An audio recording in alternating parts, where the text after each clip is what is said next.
जहां बलूचिस्तान को हाथ से छूटते देखकर पाकिस्तान बौखलाया नजर आ रहा है। बलूचिस्तान के कई इलाकों में बिजली सेवाएं काट दी गई हैं, कई जगहों पर इंटरनेट भी बंद कर दिया गया है और लोगों का संपर्क काटने के लिए इंटरनेट बंद किया गया है।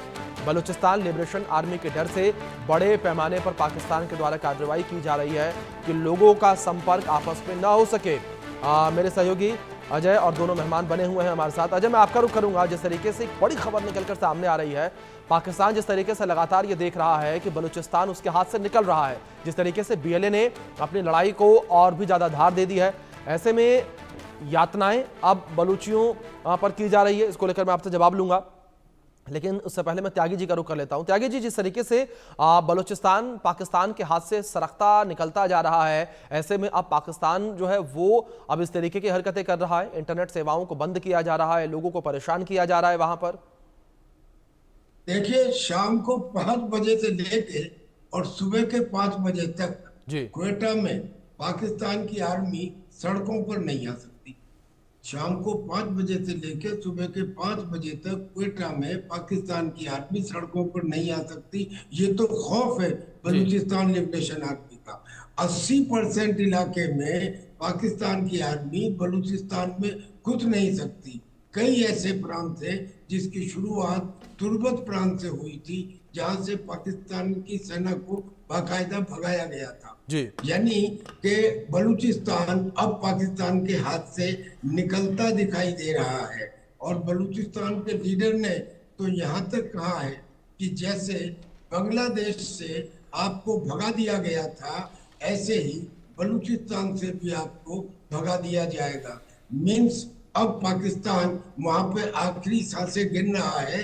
और अभी तक ये तो जब है जब अभी तक हिंदुस्तान ने मॉरल सपोर्ट भी नहीं दिया है बलूचिस्तान को। बिल्कुल ठीक कहा त्यागी साहब आपने कि बिना भारत के मोरल सपोर्ट के ही पाकिस्तान बलूचिस्तान में आखिरी सांसें लेता नजर आ रहा है। निपुण जी, मैं आपका रुख करूंगा। जिस तरीके से अगर बात बीएलए को लेकर की जाए या बलूचिस्तान को लेकर की जाए, तो लगातार जो बलूचिस्तान की आज़ादी के नेता हैं वो ये तो कह चुके हैं कि बलूचिस्तान अब एक आज़ाद देश है, आज़ादी की घोषणा उन्होंने कर दी है। दूसरी ओर उन्होंने यूएन से भी मांग की है कि बलूचिस्तान को एक राष्ट्र का दर्जा दिया जाए। निपुण जी, आप किस तरीके से इस पूरे मामले को देखते हैं? क्या आपको लगता है कि बलूचिस्तान को अब राष्ट्र का दर्जा मिल जाएगा? क्या यूएन इसमें हस्तक्षेप करेगा?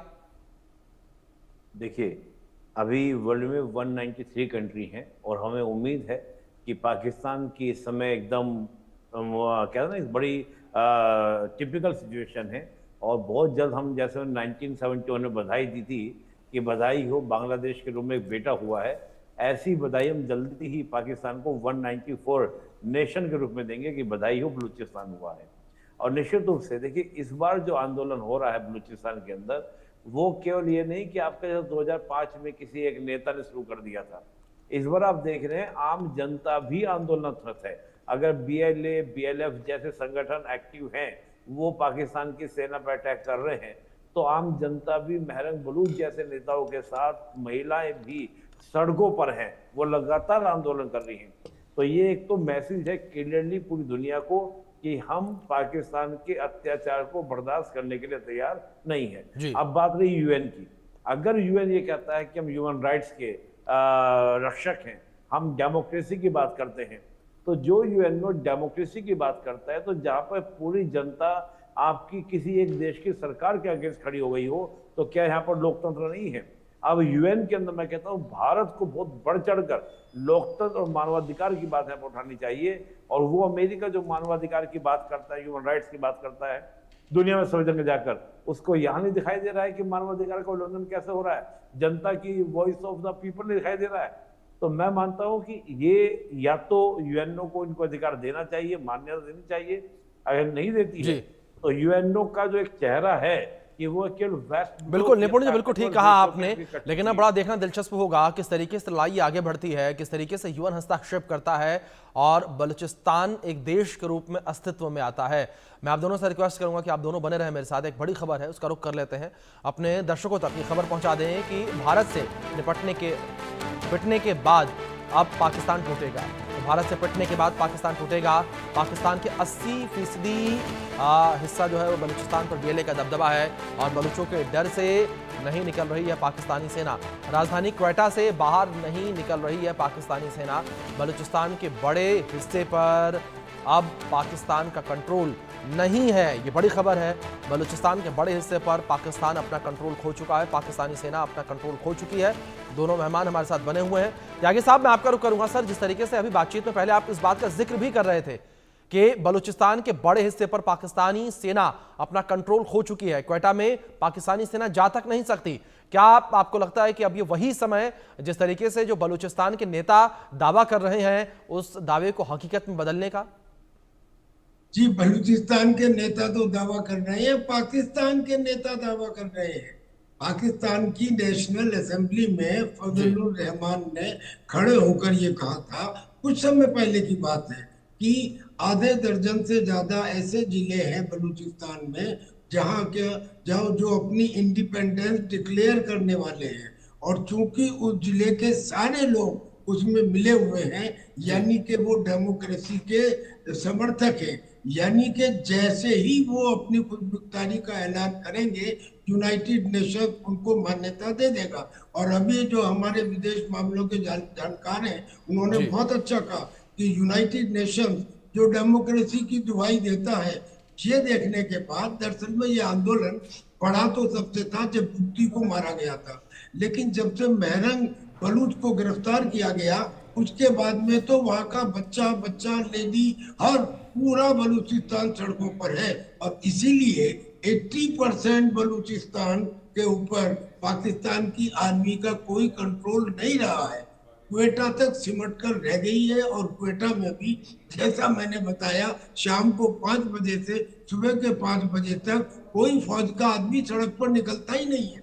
किस कदर खौफ और किस कदर डरे हुए हैं, यानी ये ऐसा हो गया जैसे काउंट डाउन शुरू हो गया है। बिल्कुल त्यागी साहब, काउंटडाउन शुरू हो चुका है। कभी भी जो है बेल बज सकती है और कभी भी पाकिस्तान पूरी तरीके से बलूचिस्तान से बाहर हो सकता है। निपुण जी, एक छोटा सा रिएक्शन जल्दी से मैं आपसे भी लेना चाहूंगा।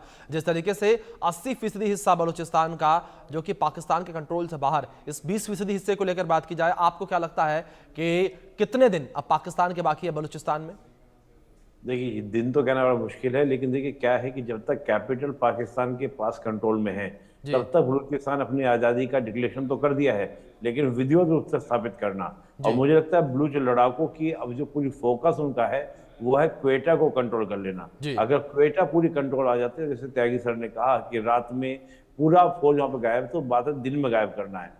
और वो कभी भी हो सकता है, मतलब सूचना ये भी हो सकती है कि आज ही आपको सूचना मिल जाए, क्योंकि इस प्रकार के जो ऑपरेशन होते हैं वो उनकी बीएलए बीएलएफ इन सारे संगठनों की एक रणनीति होगी, और रणनीति पता नहीं कब डिक्लेयर हो जाए कि क्वेटा पर पूरा कंट्रोल जो है आपका बलूचियों का हो चुका है। तो वो रात को भी हो सकता है, कल भी हो सकता है, महीने भर भी लग सकता है, कितना लग जाए। लेकिन ये बात जरूर है कि पाकिस्तान इस समय एक पीड़ा से गुजर रहा है, जिसको हम पर्सनल पीड़ा कह सकते हैं, और बच्चा कभी भी बलूचिस्तान के रूप में हो सकता है। यानी कि पाकिस्तान के पास टाइम नहीं है, कभी भी ये घटना हो सकती है। जी बिल्कुल बिल्कुल ठीक सर, आपने जिस तरीके से जिक्र किया, कभी भी ये घटना हो सकती है। आप दोनों से मैं रिक्वेस्ट करूंगा, आप दोनों बने रहे मेरे साथ। एक बड़ी खबर सामने आ रही है जहां बलूचिस्तान के 2 शहरों पर बलूचिस्तान लिबरेशन आर्मी का कब्जा हो चुका है। अहमदवाल और होशाब शहर पर कब्जा किया गया है। हाईवे पाकिस्तानी सेना की चौकियों पर बीएलए काबिज है। कई रेलवे स्टेशनों पर भी बलूच लड़ाकों का दबदबा देखने को मिल रहा है। ये बड़ी खबर इस बीच निकलकर सामने आ रही है। बलूचिस्तान के 2 शहरों पर बीएलए ने कब्जा कर लिया है। त्यागी साहब, जिस तरीके से अभी हम बात भी कर रहे थे, 80% हिस्सा बलूचिस्तान का जो है वो अब पाकिस्तान की पकड़ से दूर है, पाकिस्तान की पहुंच से दूर है। ऐसे में खबर सामने आ रही है कि 2 शहर ऐसे जिस पर बलूचिस्तान लिबरेशन आर्मी जो है उनके लड़ाकों ने कब्जा कर लिया है। जी, अब जब बलूचिस्तान लिबरेशन आर्मी ने वहां के रेलवे के ऊपर कब्जा कर लिया तो फिर क्या बचता है। और उन्होंने तुर्बत शहर से ये काम शुरू किया था, अब तो उन्होंने 80% एरिया के ऊपर कब्जा कर लिया। तो मैं नहीं समझता कि पाकिस्तान आर्मी अब कुछ रिएक्शन देने की कैपेसिटी में है। Now it is only A question of time. मैं इस समय ये कहना चाह रहा हूँ कि बलूचिस्तान के जो प्रतिनिधि हिंदुस्तान में मौजूद हैं वो हमारे संपर्क में है। और उन्होंने हमसे ये कहा कि आपको क्या आवश्यकता है पाकिस्तान के एयर स्पेस मांगने की। पाकिस्तान का करीब करीब आधा हिस्सा तो बलूचिस्तान है, और बलूचिस्तान हमने लिबरेट किया है, लिबरेट करने वाले हैं। आप हमारे से उसको लीजिए, इस एयर स्पेस को इस्तेमाल कीजिए और हमको मॉरल सपोर्ट दे दीजिए, यानी कि वो कोई हथियारों की या कोई और सपोर्ट। बिल्कुल त्यागी साहब, जाहिर तौर पर बलूचिस्तान केवल इस वक्त मोरल सपोर्ट मांग रहा है, क्योंकि लड़ाई तो खुद लड़ रहा है। बलूचिस्तान लिबरेशन आर्मी के जो लड़ाके हैं, उनकी लड़ाइयों को भी हमने देखा कि पाकिस्तानी सेना उनके सामने घुटने टेकती नजर आती है, दुम दबाकर भागती नजर आती है। निपुण जी, लेकिन इस बीच एक सवाल आपसे मैं करना चाहूंगा इस बीच, ये कि जो बलूचिस्तान जब बना, जब अस्तित्व में आया, तो उसे आज़ाद मुल्क करार दिया गया, लेकिन उसकी केवल जो आज़ादी है 227 दिनों की रही। 227 दिनों के बाद उसका विलय पाकिस्तान में कर दिया गया। आखिर ऐसी कौन सी शर्तें थी निपुण जी जिसके साथ बलूचिस्तान को पाकिस्तान में शामिल किया गया? देखिए, 11 अगस्त 1947 को जो बलूचिस्तान यानी कि कलात के जो खान थे, मीर खान, उन्होंने अपने आप की आज़ादी घोषणा कर दी। और क्या था कि जिन्ना भी इस बात के समर्थक थे कि बलूचिस्तान आज़ाद होना चाहिए, लेकिन होता क्या है कि बीच में कई इस प्रकार के हालात बदलते हैं कि जब कालोत, बेलारूस, इसके अलावा मकरान, इन्होंने पाकिस्तान से विलय की घोषणा कर दी, तो कलात के ऊपर दबाव डाला गया कि भाई आप भी कर लीजिए। दूसरा और क्या था कि कलात के खान की पूरी इच्छा ये थी कि हम भारत से विलय करें, और नेहरू जी से मिलने की इच्छा जाहिर की। नेहरू जी ने मिलने को मना कर दिया। नेहरू जी का कहना यह था कि आपका और हमारा विलय हो नहीं सकता। रीजन ये है क्योंकि आपसे हमारी भौगोलिक दूरी बहुत ज्यादा है। उस भौगोलिक दूरी होने के कारण वहां का एडमिनिस्ट्रेशन संभालना भारी होगा।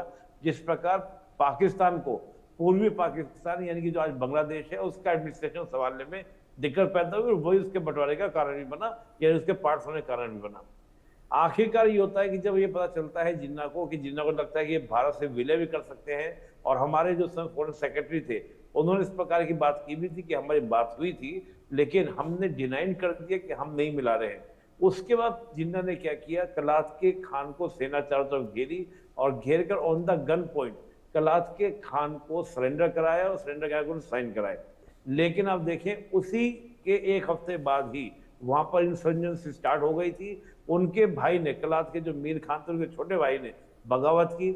उस बगावत को भी पाकिस्तान की सेना ने मतलब काफी प्रेशराइज किया, कुलचा, और कुलचने की मतलब उसको पूरा कुलच देने के बाद, कुचल देने के बाद पाकिस्तान की आर्मी ने उनके भाई को मारना चाहा।